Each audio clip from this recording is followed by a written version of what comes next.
50 টাকার ডাক্তার যদি আমাকে দেখে, আমি বিশ্বাস করতে পারি না উনি রোগ নির্ণয় করতে পারেন, ফিজ এত কম।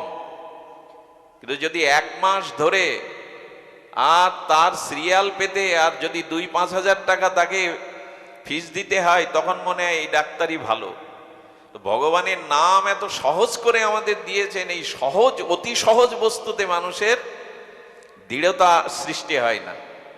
আচ্ছা, পৃথিবীতে হীরার মূল্য বেশি না অন্নের মূল্য বেশি? এক মুঠো অন্নর মূল্য বেশি না হীরার মূল্য বেশি? বলতে গিয়ে আমাদের একটু চিন্তায় পড়ে যেতে হয়। হীরার মূল্যই তো বেশি, কিন্তু জেনে রাখবেন না, হীরা খেয়ে জীবন ধারণ করা যায় না। পৃথিবীতে একটা সময় আসছে, আচার্যরা বলেছেন, 1 মুঠো সোনা দিয়ে 1 মুঠো অন্ন পাবেন না একদিন। তো আপনার গৃহে যদি অন্নই না থাকে, 1 মুঠো অন্নই না থাকে, তো আপনি হীরা চিবিয়ে কি বেঁচে থাকবেন? ওতে রক্ত মাংস তৈরি হবে। অথচ অন্নের মূল্য বেশি, কিন্তু আমরা অন্নের মূল্য দেই না, হীরার মূল্য দেই। অর্থাৎ হীরা সহজে মেলে না, সহজে পাওয়া যায় না। এই জন্য যা সহজে মেলে না সেই বস্তুকে আমরা দুর্লভ, সুদুর্লভ মনে করি। অন্ন সহজে পাই বিদায় অন্নের মূল্য আমাদের কাছে, কিন্তু অন্নই ব্রহ্ম। অন্ন না থাকলে আমরা বেঁচে থাকতে পারি না। হীরার উপরে শুয়ে থেকে 10 দিন, 15 দিন, 20 দিন আপনি বাঁচবেন না। তো এই জন্য অন্ন এত সহজলভ্য করে দিয়েছেন ভগবান, যে অন্নের মূল্য না, আমরা হীরার মূল্যই। তেমনি নাম এত সহজে পেয়ে গেছি, এই জন্য নামের মূল্য আমাদের কাছে খুব বেশি নাই। সুধীজন, এই জন্য আগুন সগুন বীজ নাম শুকাই উভয় প্রবোধক চতুর দুভাষী।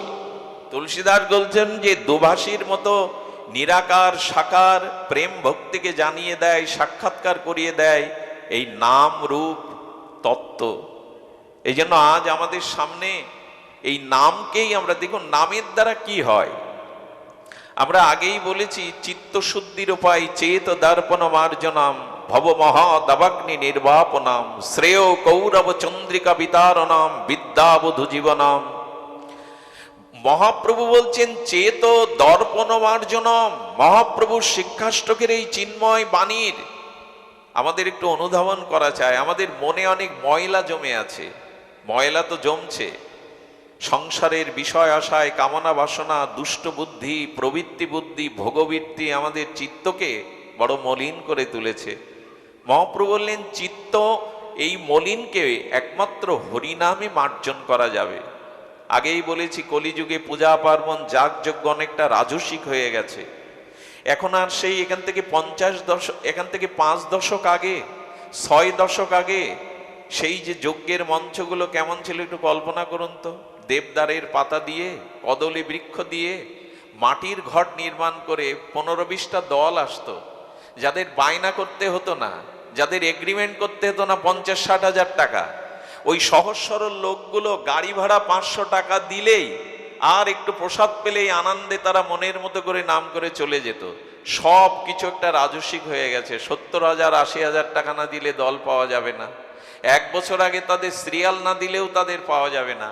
এই যে চাকচিক্যময়, এর মধ্যে প্রাণের প্রকৃতির স্পন্দন হারিয়ে গেছে।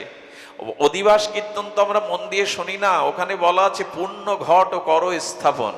ওখানে আছে কদলীর পত্র এবং আমাদের ফুল ফল ফুল্ল দলে আসরটাকে সাজানো।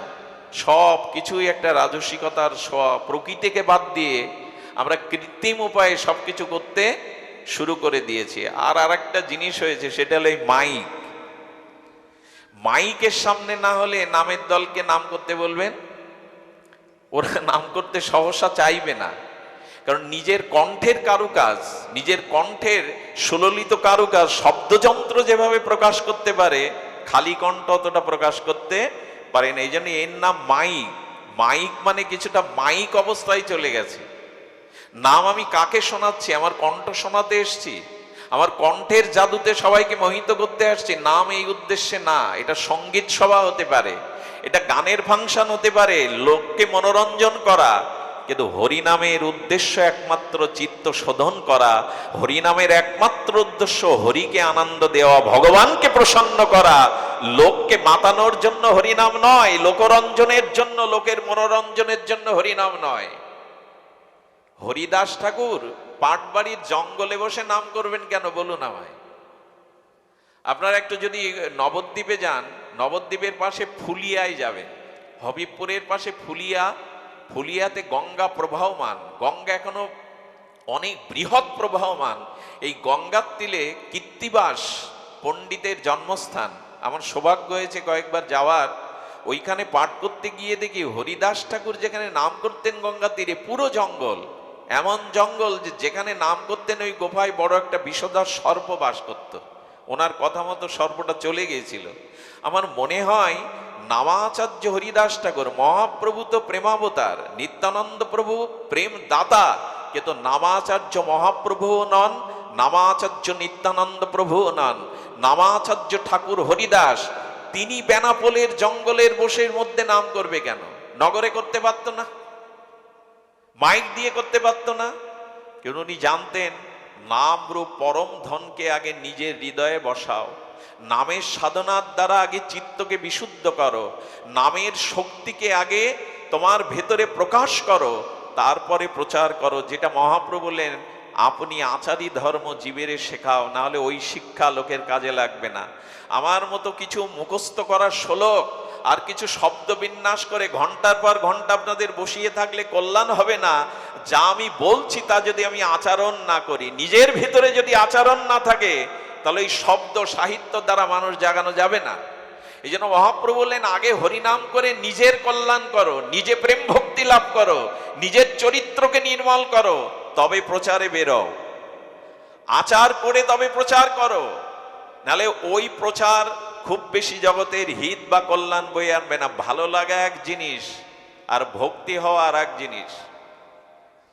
সুরের দ্বারা, কণ্ঠের দ্বারা, শব্দ উচ্চারণের দ্বারা ভালো লাগতে পারে, কর্ণ রসায়ন হতে পারে, কিন্তু চিত্ত শুদ্ধি হবে না যতদিন আপনার নিজের ভিতরে আচরণ শক্তি প্রকাশ না হবে। আমি প্রায় বলি, আপনারা লক্ষ্য করবেন, একটা বুলেট, এই বুলেট যদি আপনি হাত দিয়ে ছুঁড়ে মারেন কারো গায়ে, বুলেট বিদ্ধ হবে কি? শরীরে বিদ্ধ হবে কি? এফোড় ওপর হবে কি?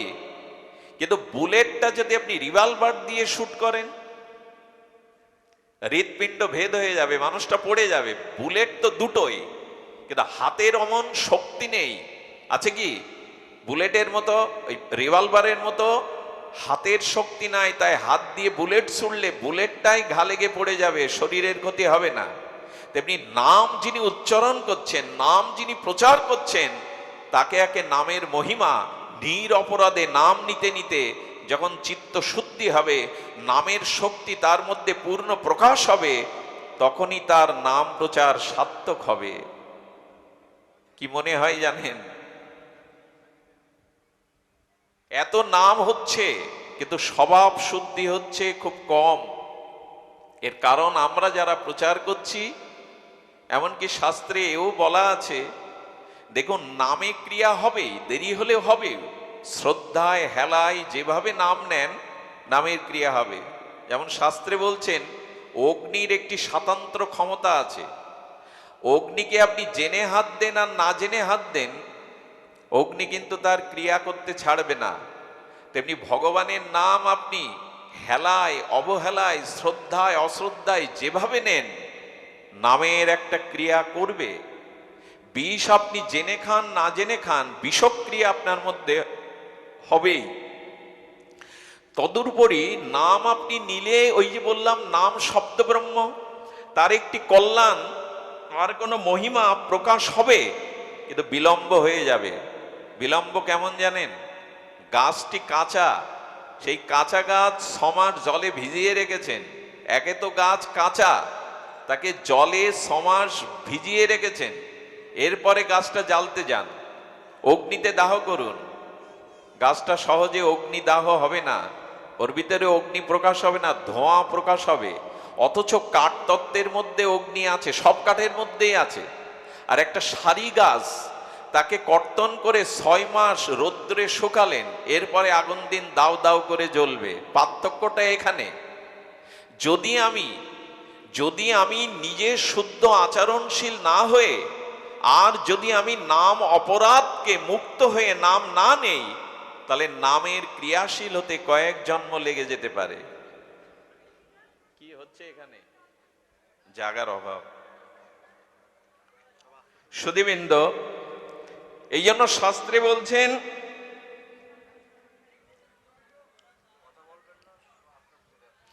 শাস্ত্র বলছেন যে দেখুন, পরম শান্তি সকলেই চাইছে আজ, শান্তি সকলেই চাইছে আজ, কিন্তু এই শান্তি একমাত্র পাওয়া যায় অতি অনায়াসে ভগবানের এই দিব্য নামের মধ্যে। জয় শ্রী রাধে, জয় শ্রী রাধে।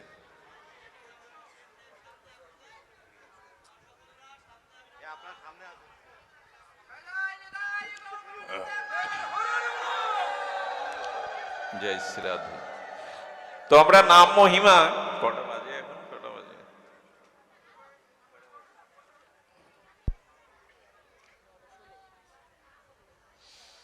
সুধীবৃন্দ, জপহি নামজন আরতি ভারী, মিটহি কুসংকট হরি সুকারি। তুলসীদাসের ভাষা, রাম ভগত জগ চারি প্রকারা, সুকৃতি চারিও অনগ উদারা। আহা, উনি বলছেন যে ভগবানের নাম চার প্রকারের ক্রিয়া আপনার মধ্যে হবে। রামচরিত মানসে গোস্বামী তুলসীদাস বললেন না, এখানে কি প্রকাট করবে?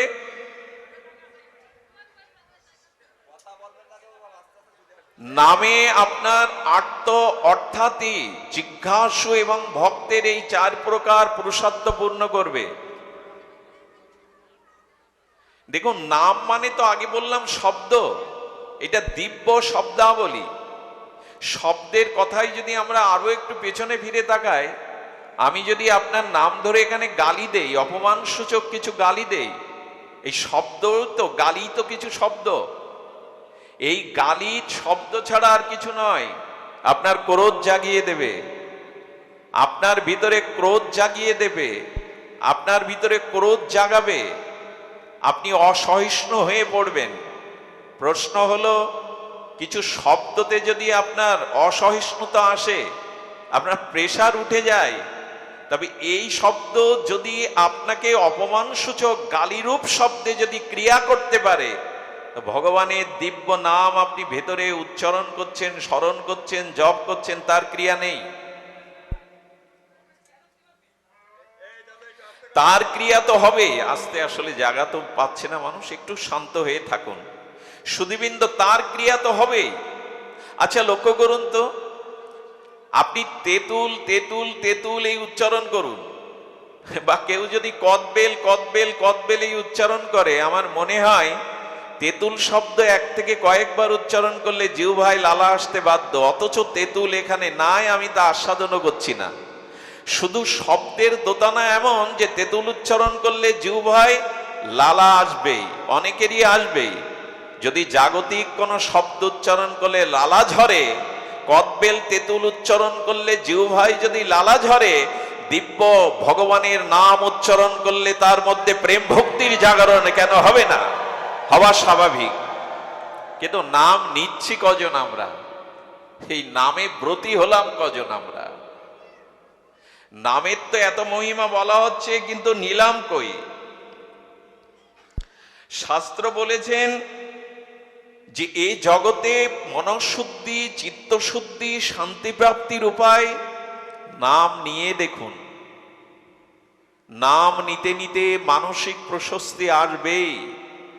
নাম নিলে মানুষের চিত্তশুদ্ধি, ইন্দ্রিয়বৃত্তি শীতল হবে। কারণ কৃষ্ণ নাম সর্ব আনন্দ স্বরূপ। মহাপ্রভুর নিজের মুখের কথা, কৃষ্ণ নাম সর্ব আনন্দ স্বরূপ। এই জগতে মানুষ সুখ চাইছে, কিন্তু সুখী হয়েও দুঃখকে তাড়াতে পারছে না। কারণ জগতে সুখ দুঃখ এই দ্বৈত বৃত্তি দিয়েই জগৎ গড়া।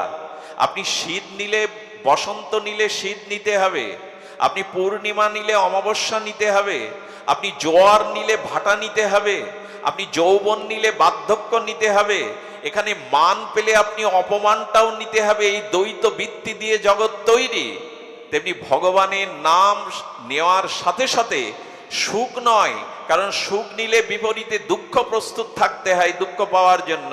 কিন্তু ভগবানের নাম আপনি দেখবেন সুখ দুঃখ বিপরীত শব্দ, কিন্তু আনন্দের প্রতিশব্দ কি?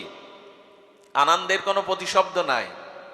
সুখ বা দুঃখ প্রতিশব্দ হতে পারে, দিন বা রাত প্রতিশব্দ হতে পারে, শীত বসন্ত প্রতিশব্দ হতে পারে, আনন্দের প্রতিশব্দ কি? নিরানন্দ বলি আমরা, কিন্তু আনন্দ আনন্দই। আনন্দের কোনো প্রতিশব্দ ঋষিরা বলছেন না। আনন্দ এমন একটি বস্তু যা পেলে আর হারাতে, সুখ পেলে হারানোর সম্ভাবনা থাকে, কিন্তু আনন্দ লাভ করলে আত্মানন্দ ভগবৎ প্রেমানন্দ সেটার হারানোর সম্ভাবনা থাকে না। যেমন মাটির নিচে কাপড় রাখুন, শরীর রাখুন, বস্তু রাখুন, ফল মূল অর্থ রাখুন, নষ্ট হয়ে যাবে, কিন্তু সোনা রাখলে 200 বছর পরেও কি সোনা নষ্ট হবে মাটির নিচে? সোনা এই ধাতু নষ্ট হবে না। তদ্রূপ আচার্যগণ বলছেন হরি নাম আনন্দ স্বরূপ, সর্ব আনন্দের খনি হলেন এই নাম। এটা শুধু আমার মুখের কথা নয়, এই নামের দ্বারা যেটা ঘটেছে আপনাদের 2-3টে দৃষ্টান্ত দেই। দক্ষিণেশ্বরের ঠাকুর রামকৃষ্ণ দেব তখন ওই অঞ্চলের উনি ঈশ্বর। সুখ দুঃখ, সাঁওতাল জাতিদের সুখ দুঃখ অভাব অনটন সবকিছুই তাদের কাছে প্রাণের দেবতা ঠাকুর রামকৃষ্ণ। এক বিধবা মায়ের ছেলে মারা গেছে, তার এই জগতে আর অবলম্বন কেউ নাই। ঠাকুরের চরণে গিয়ে ফেলে দিয়ে বলছে, ঠাকুর তুমি বাঁচাও, ঠাকুর তুমি ভগবান, তুমি সমর্থ মহাপুরুষ, তুমি আমার একমাত্র আঁচলের ধনকে বাঁচাও। ঠাকুর তার স্বভাব সুলভ ভঙ্গিতে বলছেন, আমি কি করব রে, মহামায়ের খেলা, জন্ম মৃত্যু চক্রের এই ভব সংসারের আমি কি করতে পারি, ঠাকুর তুমি পারো। ঠাকুর সমাধিস্থ হলেন, কাকে যেন স্মরণ করলেন। আমি শীতলদাস বাবাজির চরিত্রে এই ঘটনাটা পড়েছি। শীতলদাস বাবাজি ছিলেন ঠাকুরের বাল্যবন্ধু। শীতলদাস বাবাজিকে ঠাকুর স্মরণ করলেন। বৃন্দাবন থেকে শীতলদাস বাবাজি কি করে এলো তাও আমাদের জানা নেই। কোন যোগবলে ঈশ্বর শক্তিতে এসে বলছেন, আমাকে কেন স্মরণ করলে? বলে, তুমি নাম নিয়েই 24 ঘন্টা পড়ে দেখো এই বিধবার ছেলেকে বাঁচাও, কোলে এসে পায়ে এসে ফেলেছে, বাঁচাও। বলে, এটা তো আপনি পারেন। আমি পারি, কিন্তু এই কাজটা তুমি করো। তুমি সর্বদা ব্রজে নাম নিয়েই পড়ে আছো, তোমার কাজ এটা। শীতলদাস বাবাজি মহারাজ ঠাকুর রামকৃষ্ণকে মাঝখানে রেখে উনি নাম করতে লাগলেন। কি বলবো আপনাদের, এটা তো বেশি দিন আগের ঘটনা নয়, ইতিহাসের পাতায় 200-400 বছর 300 বছর বেশি দিন নয়। ওই দিব্য নাম চিন্তামণি সঞ্জীবনী নাম সুধা কানে দিতে দিতে দিতে দিতে বিধবার মৃতপুত্র কেঁদে উঠল, তারও জীবন সঞ্চারিত হলো নামে। এ আপনাদের গল্প শোনানোর কথা নয়, এটি কোনো গল্প নয়, এটি 700 সত্য। আপনারা যদি নবদ্বীপে যান, এই নবদ্বীপে গিয়ে সারঙ্গ মুরারির শ্রীপাঠে যাবেন। নবদ্বীপ থেকে 4 কিলোমিটার। কিছুদিন আগে ওইখানেই হরিকথায় আমার সৌভাগ্য হয়েছিল সেই দিব্য স্থান দর্শনের। একবার নবদ্বীপে গেলে শুধু নবদ্বীপে থাকবেন না, এসব গৌর পরিকর স্থানগুলোকে, গৌর মণ্ডলটা একটু ঘুরে দেখবেন, ভ্রমণ করবেন। তো ওইখানে মহাপ্রভু ওই পথ দিয়ে যেতেন, আর ওইখানে বসে বসে নাম নিষ্ঠ মহাপুরুষ সারঙ্গ ঠাকুর নাম করতেন। সারঙ্গ ঠাকুর নাম করতেন বহু পুরানো একটা বকুল বৃক্ষের ছায়ায় বসে। বকুল বৃক্ষটা অতি প্রাচীন হওয়ায় দেহ রেগেছে, তার পত্র শাখা শুকিয়ে মৃত প্রায়। নিমাই গিয়ে বলছেন, ও সারঙ্গ ঠাকুর, তুমি যে ছায়ায় বসে হরিনাম করো রোদ বৃষ্টি ঝড়ে, তো এই বৃক্ষটা তো মরে গেছে, এখন ছায়া দেবে না, ফুল ফল দেবে না, তোমার তো এখানে নাম নিতে কষ্ট হবে। বলে, দেখো প্রাপ্তি হয়ে গেছে, যে যাবে তাকে আমি আটকাবো কি করে? এইখানেই বসে আমি নাম করব, আমার কষ্ট হবে না।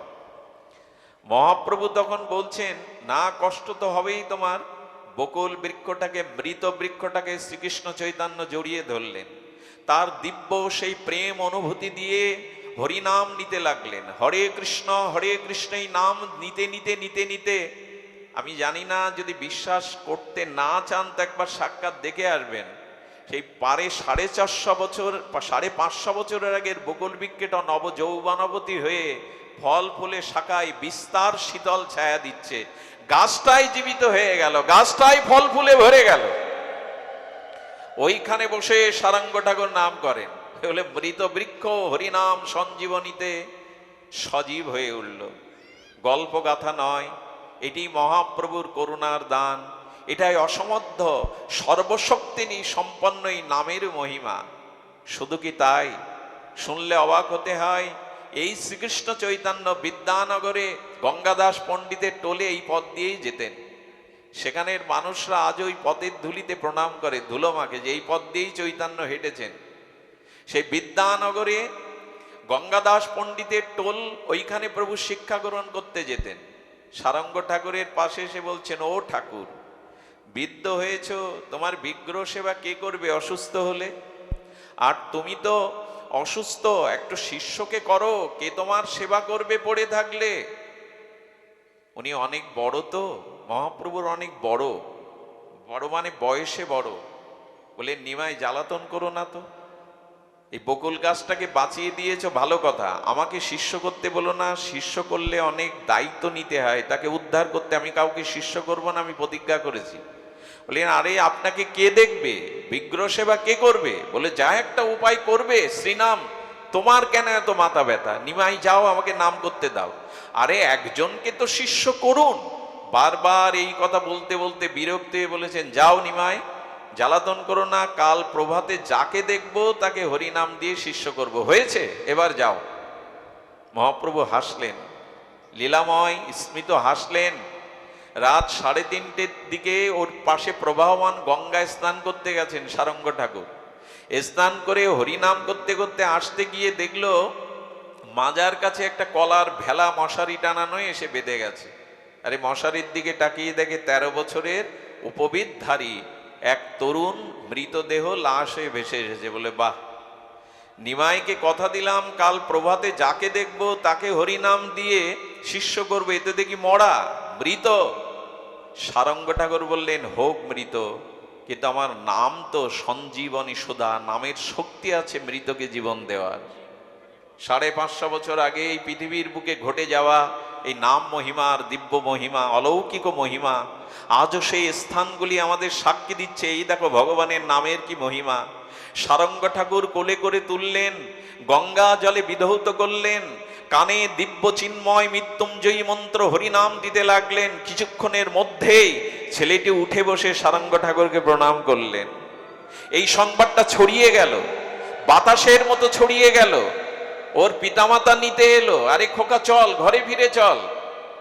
ওদের দিকে তাকিয়ে এই তরুণ, 13 বছরের তরুণ বলছে, কে আপনারা? আমি আপনাদের চিনি না।